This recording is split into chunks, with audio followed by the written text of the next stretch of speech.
दोस्तों, आज की इस वीडियो में मैं आपके साथ शेयर करने वाली हूँ अप्पे की रेसिपी। बहुत ही सिंपल और इजी रेसिपी है। आप अपने बच्चे को लंच में बनाकर दे सकते हो या फिर आप खुद भी अगर कुछ आपको चटपटा सा खाने का मन करे तो आप इसको बना सकते हो। तो उसके लिए देखिए, सबसे पहले आपको चावल दाल, जो भी चावल दाल आपको पसंद है, मतलब कि दाल में आप उड़द दाल, मसूर दाल या फिर तुअर की, चना की, जो भी दाल आप डालना चाहते हो, अरवा चावल और चने की दाल को डालकर भिगो कर रखना है रात में, और पूरी रात इसको भिगो कर रखिए और सुबह में इसको पीस लीजिए ग्राइंडर में। ठीक है, तो उसमें आपको क्या क्या डालना है बैटर में, तो मैं आपको बताती हूँ। अदरक, लहसुन, हरी मिर्च, धनिया पत्ता, जो भी आपको डालना है डाल सकते हो। बाकी मसाले वगैरह बिल्कुल भी मत डालिएगा। अगर आपको खाना है मसाले वगैरह तो भी आप डाल सकते हो, लेकिन मैं सिंपल ही बना रही हूँ। ठीक है, तो उसके बाद सारा कुछ डालकर आपको पीस लेना है। उसके बाद आपको स्वाद अनुसार नमक मिलाना है। उसके बाद कुछ नहीं करना है, आपको जो अप्पे बनाने वाला जो रहता है ना तवा, उसको आपको गैस पे गर्म कर लेना है। उसके बाद फिर थोड़ा थोड़ा हर जितना भी स्पेस है ना, मतलब अप्पे का, उसमें आपको थोड़ा थोड़ा तेल डालना है या फिर घी, और उसके बाद फिर इस बैटर को एक एक करके सारे मतलब कि स्पेस में डाल देना है खांचे में, और उसके बाद फिर मीडियम लो फ्लेम पर इसको पकाना है। ठीक है, तो ये देखिए, इसको बनाना बहुत ही सिंपल और बहुत ही इजी है, लेकिन ये खाने में इतना टेस्टी लगता है कि मैं आपको क्या ही बताऊं। आप अगर बनाना मतलब जानते हो या फिर खाते हो तो ठीक है, लेकिन जो जिनको नहीं आता है, जो नहीं बनाए हैं, तो वो इस रेसिपी को ट्राई कर सकते हैं। बहुत ही सिंपल और इजी रेसिपी है। उसके बाद देखिए, इसको उलटते पलटते हुए हर तरफ से मैं इसको पका रही हूँ। पहले एक साइड इसको अच्छे से पका लेना है, उसके बाद फिर जो है दूसरे साइड भी इसी तरीके से लगभग 5 से 6 मिनट के अंदर जो है अप्पे बनकर रेडी हो जाता है। आपको बिल्कुल भी टाइम नहीं लगा इसको बनाने में। तो यहाँ पर देखिए, इस तरीके से एक साइड जब मैं पका ली, उसके बाद फिर दूसरे साइड इसको पलट दी हूँ। इसी तरीके से देखिए, अब ये दूसरे साइड भी पक गया है। तो मैं क्या की ना, थोड़ा थोड़ा इसको प्रेस करके दबा दी थी ताकि ये अच्छे से नीचे की साइड भी अच्छे से पक जाए। तो यहाँ पर देखिए, फाइनली जो है अप्पे बनकर रेडी हो गया है। तो मैं इसको एक प्लेट में निकाल रही हूँ, और आप इसको सर्व कर सकते हो धनिया पत्ता की चटनी के साथ या फिर मूंगफली की चटनी के साथ। इस रेसिपी को एक बार जरूर ट्राई कीजिएगा। बहुत ही सिंपल और बहुत ही इजी रेसिपी है, और सबसे बड़ी बात ये है कि ये बहुत ज्यादा ही हेल्दी है।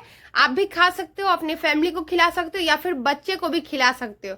और एक बात और मैं आपको बता दूं, जब भी आप इसको बनाकर खाइएगा ना, तो गर्मा गर्म ही खाइएगा, ठंडा बिल्कुल भी होने मत दीजिएगा। गर्म गर्म जब आप खाइएगा ना, मैं आपको क्या ही बताऊं, इतना टेस्टी लगता है। ये बहुत ही सिंपल और इजी रेसिपी है। आई होप कि आपको ये वाला रेसिपी पसंद आया हो। अगर आपको पसंद आया हो तो एक बार आप रेसिपी को जरूर ट्राई कीजिएगा। अच्छी लगे तो मुझे कमेंट करके बताइएगा। Thank you.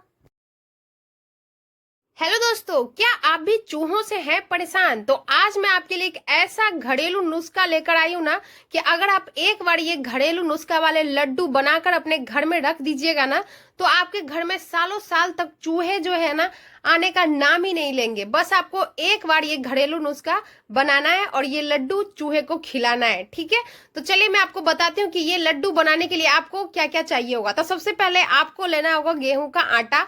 इसके अलावा आपको लेना होगा सरसों का तेल।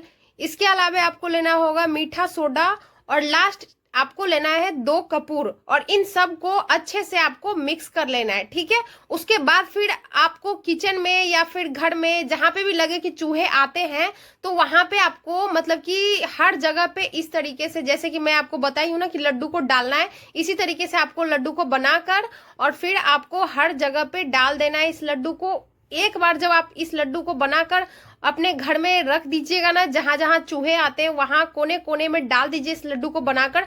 सालों साल तक आपके घर में चूहे आने का बिल्कुल भी नाम ही नहीं लेंगे। जैसे कि आप वीडियो में देख पा रहे होंगे कि जहां पे मतलब कि अलमारी होता है, अलमारी के नीचे आते हैं, या फिर सिलेंडर के नीचे आते हैं, या फिर गैस चूल्हे के नीचे आते हैं, या फिर गैलरी में आते हैं, या फिर सिंक में ज्यादातर आते हैं कॉकरोच। तो इससे जो है कॉकरोच भी नहीं आएगा, छिपकली भी नहीं आएगा, और चूहे भी नहीं आएंगे।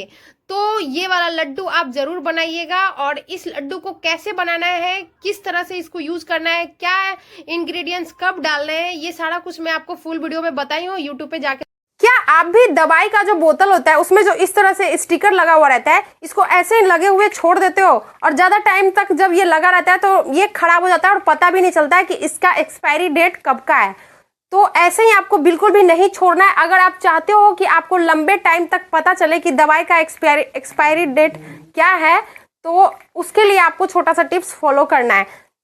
आप सब देखते होंगे कि किसी किसी बोतल में जो है ना वो प्लास्टिक का मतलब कि लेबल लगा रहता है इस तरह से स्टिकर, लेकिन ज्यादातर जो सिरप होता है ना, जैसे बच्चों के घर में जो है वो ज्यादा दवाई रहता है, क्योंकि बच्चे को हमेशा सर्दी खांसी या फिर फीवर आता है, तो उसमें क्या होता है ना, ये कागज का जो लेबल लगा रहता है वो खराब हो जाता है गीला होने की वजह से, या फिर कैसे भी जब उसको टच करते हैं ना तो उसके वजह से खराब हो जाता है।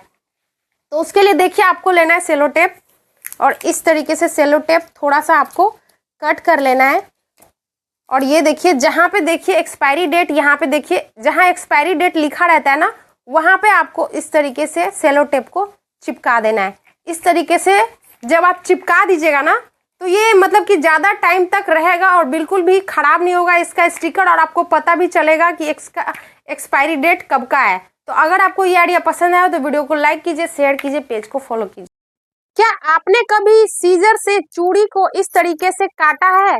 अगर नहीं काटा है तो आज के बाद आप भी काटने लगिएगा। तो चलिए मैं आपको बताती हूँ कि सीजर से चूड़ी को क्यों काटना है।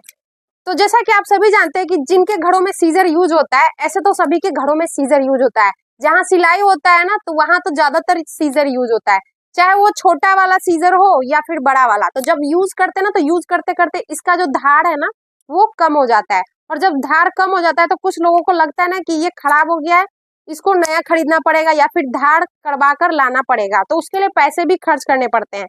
लेकिन आज के बाद आपको बिल्कुल भी पैसे खर्च करने की जरूरत नहीं है, चाहे वो छोटा सीजर हो या फिर बड़ा, घर में ही आप इसका धार वापस ला सकते हो। तो उसके लिए आपको लेना है देखिए कांच की चूड़ी, जैसे कि आप देख सकते हो मैं यहाँ पे कांच की चूड़ी ली हूँ, और इससे जो है आपको देखिए इस तरीके से, ये देखिए यहाँ इस तरीके से काटना है, इस तरीके से आपको काटना है। इस तरीके से जब आप काटिएगा ना इसको 2-4 बार जब इस तरीके से करिएगा, पहले एक साइड इस तरीके से, फिर इस साइड से इस तरीके से 5-6 बार आपको इस तरीके से काटना है। इस तरीके से काटते काटते क्या होगा ना कि इसका जो धार है कांच की वजह से वापस आ जाएगा, जैसा कि आप सब देख सकते हो। दोबारा से जब आप इसको कट कीजिएगा किसी चीज को तो बहुत ही आसानी से और बहुत ही तेजी से कटेगा।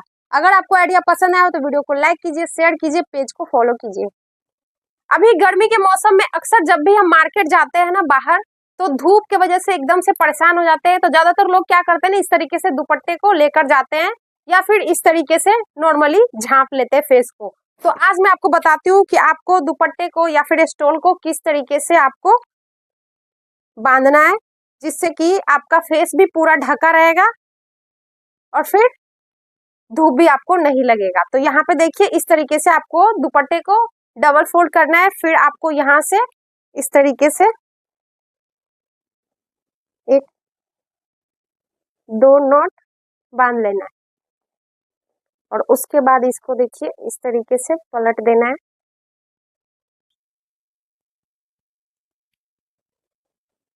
ये देखिए, और फिर आप इस तरीके से आपका पूरा फेस भी ढक जाएगा, और उसके बाद फिर आप सनग्लासेस लगाकर इस तरीके से जा सकते हो। तो इस तरीके से जो है आप मार्केट जाइएगा तो बिल्कुल भी आपको फेस पे धूप भी नहीं लगेगा, और फिर आपका फेस भी खराब नहीं होगा। अगर आपको आइडिया पसंद आया हो तो वीडियो को लाइक कीजिए, शेयर कीजिए,